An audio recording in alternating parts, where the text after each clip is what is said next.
Super, bonjour à tous, à toutes et à tous. Ravi d'être présent parmi vous dans le cadre de cette nouvelle édition du DPO Forum de Lyon. Donc, pour ceux qui ne me connaissent pas, je fais partie de l'équipe commerciale de la société Arcade Software.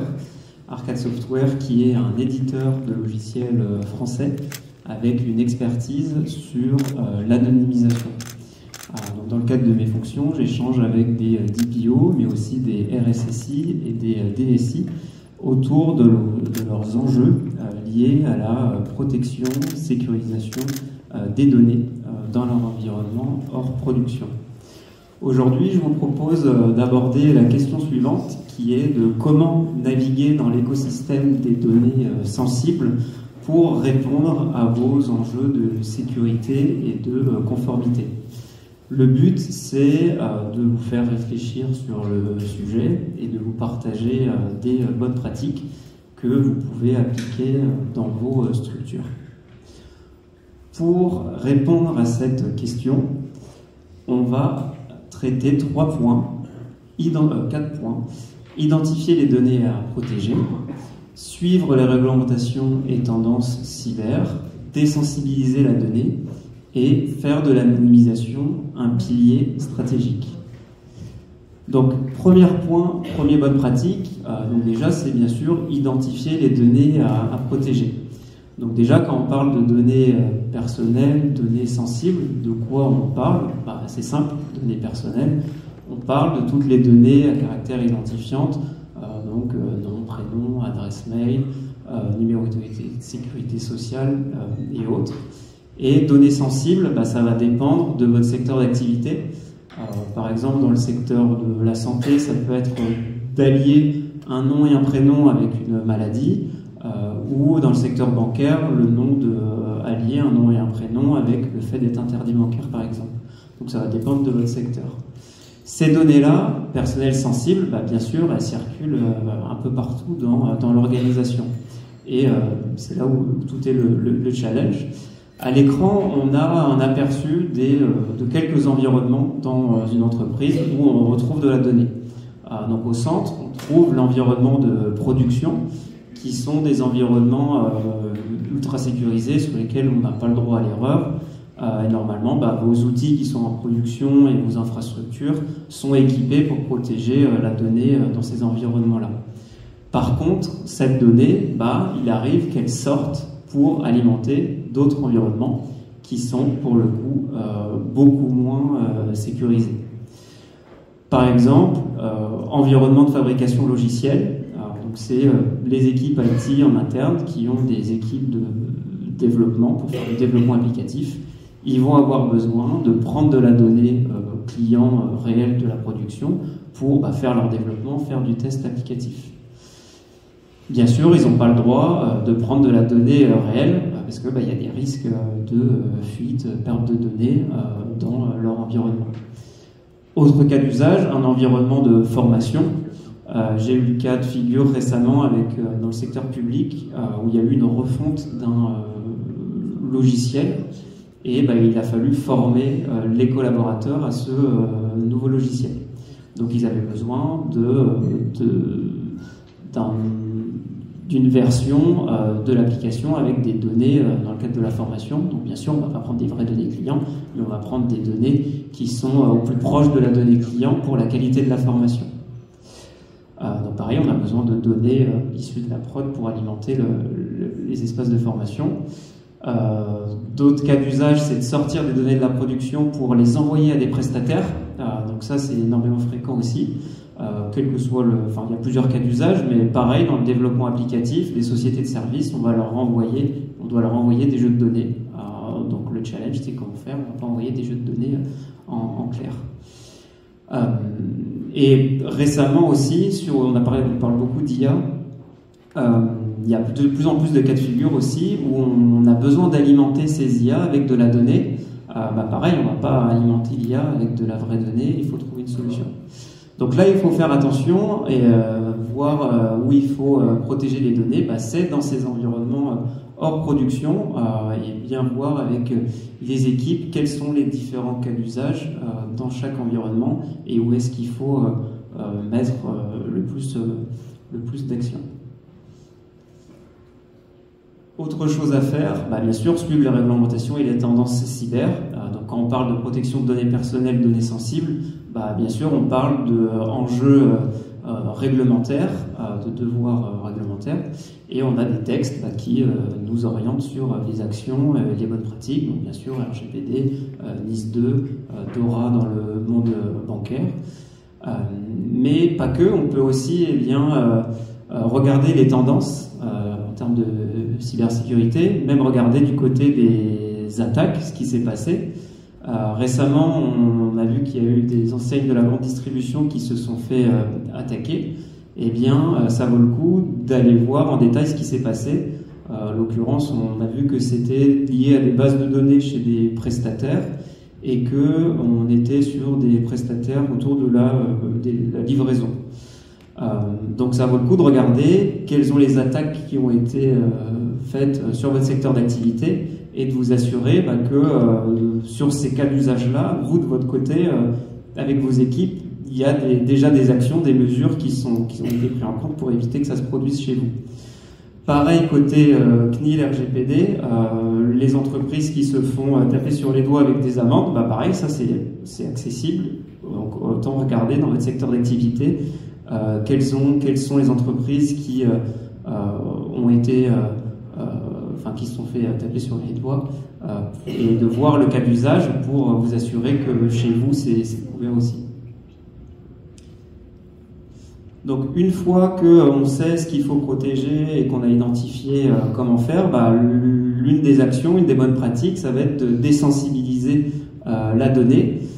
Donc là on va prendre un cas d'usage, on est sur Lyon, donc on va prendre comme exemple un fabricant international de pralines roses qui a un projet de lancer une nouvelle application métier pour la gestion des commandes et des livraisons. Et pour ce faire, ils vont faire appel à une société de services pour faire ce développement applicatif. Donc ils vont devoir envoyer un jeu de données aux prestataires de services. L'enjeu, côté fabricant, c'est de mettre à disposition du prestataire des données de manière sécurisée. Et côté Presta, c'est de pouvoir travailler en toute sécurité avec des données de qualité pour assurer la qualité du développement et des tests applicatifs. Comment faire? Quelles sont les bonnes pratiques pour désensibiliser cette donnée et limiter les risques? Première bonne pratique, c'est déjà de ne pas envoyer toutes les données à ce prestataire, mais d'envoyer uniquement les données dont ils ont besoin pour ce développement applicatif. Donc plutôt que d'envoyer une copie complète de la base de production, on va envoyer un échantillon représentatif, et il existe des outils qui permettent de sortir des échantillons de la base de production. Une fois qu'on a cet échantillon, on va détecter sur cet échantillon de données réelles quelles sont les données qui sont sensibles, personnelles. Donc là, pareil, avec des outils qui vont, avec des moteurs de recherche, aller chercher dans la base qu'est-ce qui est sensible, qu'est-ce qui est personnel, pour vous faire une cartographie de ce qu'il y a à protéger dans cette base. Une fois qu'on sait ce qu'il y a à protéger dans cette base, on va pouvoir transformer cette donnée en appliquant des techniques d'anonymisation. L'anonymisation, c'est quoi? C'est prendre une donnée réelle et la transformer en une donnée fictive, mais pleinement exploitable. Pour que, dans ce cas de figure, du côté des équipes de développement, eux, de leur côté, ils ont l'impression de travailler avec des vraies données, que ça n'a aucun impact sur leur travail. Donc, on va avec des moteurs de transformation remplacer ici Sarah Forestier par Claude Tancourt, et on va garder surtout la cohérence dans l'anonymisation. Donc, pour l'adresse mail, on va reprendre la cohérence nom-prénom avec le nom-prénom anonymisé. Numéro de sécurité sociale qu'on voit à droite, pareil, on va garder la cohérence avec la structure du numéro de sécurité sociale avec les indicateurs genre date de naissance. Donc important, anonymiser, c'est pas remplacer par des X ou remplacer n'importe comment, c'est assurer la qualité d'avoir une donnée exploitable à la fin pour assurer son utilisation derrière. Autre option, on parle aussi d'anonymisation, mais aussi de pseudonymisation. La différence, c'est que pseudonymisation, on a la possibilité à un moment donné de revenir à la donnée d'origine. Ça peut répondre à des cas d'usage. Dans le secteur bancaire, des fois ils font des tests de fraude, donc ils le font avec des données anonymisées. Et une fois qu'ils ont détecté les fraudes, il faut identifier la personne qui est derrière cette fraude. Donc ils font un retour en arrière sur la donnée d'origine. Et à ce moment-là, on parle de pseudonymisation. Donc l'objectif, c'est d'avoir des jeux de données réalistes et sécurisés qui vont nous permettre de répondre à nos enjeux en termes de sécurité, de conformité et de pouvoir travailler, bien sûr, en toute sécurité avec notre prestataire de service.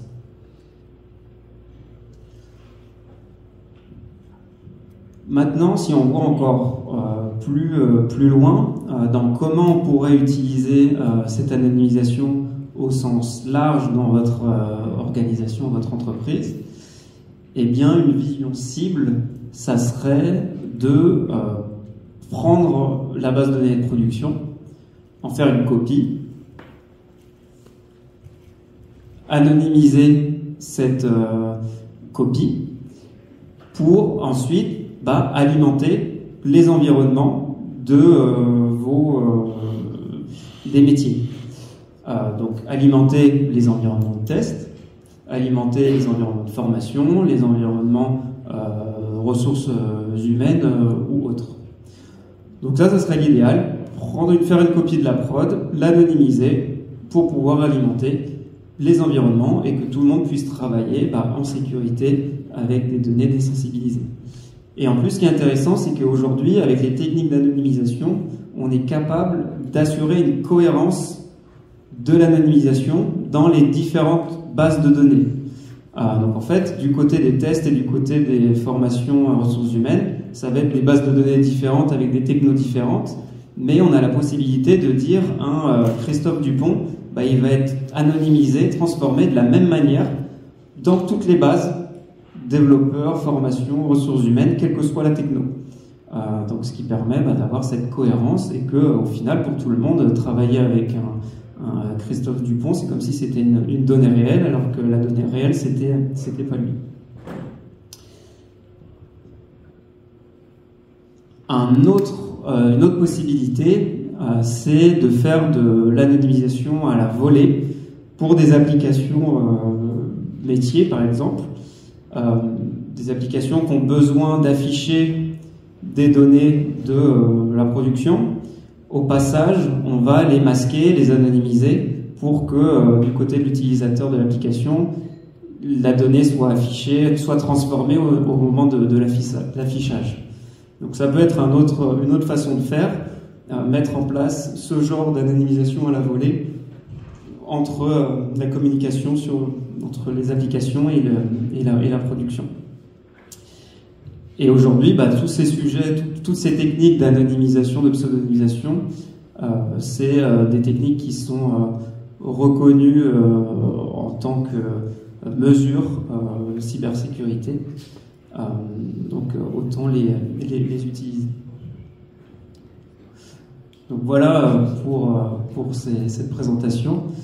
Bien sûr, si vous avez des questions, si ça vous fait penser à des cas d'usage que vous avez rencontrés avec vos équipes, n'hésitez pas à venir nous voir pour qu'on puisse, avec plaisir, approfondir, creuser ensemble les cas d'usage que vous rencontrez pour comprendre comment ça peut être optimisé via ces techniques-là. Voilà, merci.